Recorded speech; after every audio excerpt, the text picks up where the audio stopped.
Menu for today, creamy mushroom chicken.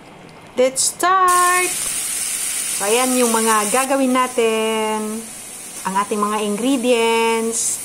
Mushroom, sibuyas. Yan. Cut siya ng maliliit. Mayroon tayong parsley, mayroon tayong dill. And we have parmesan. Meron din yung naka-canned mushroom. Black pepper, cooking cream, and na-slice na natin yung ating sibuyas na maliliit. So, ang gagawin po, maglagay tayo ng ating butter. Tsaka, igigisa natin yung ating mushroom pieces. Yung nakakat na siya. Sliced mushroom. So, yun din yung ginawa natin sa ating chicken.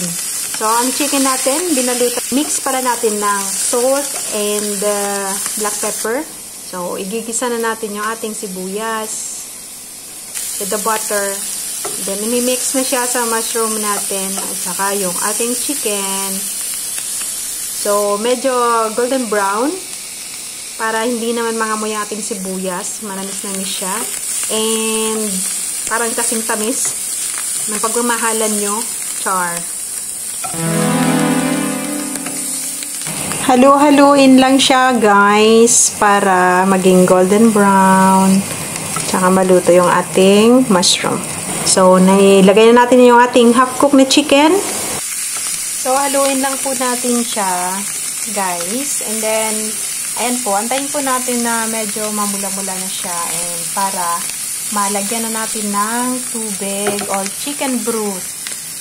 Para po, pakukuluan na natin. So, ayan na yung black pepper. Ayan, pagkalagay po natin ng chicken broth, hayaan po natin siyang kumulo. Tsaka lagyan po natin ng takip para po madaling lumambot. Ng dill at saka ng ating parsley after na malambot na yung ating chicken.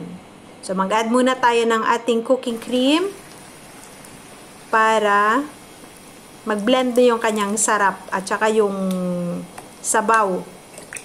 So, ayan, pakuluan lang siya and then antayin na lumambot na.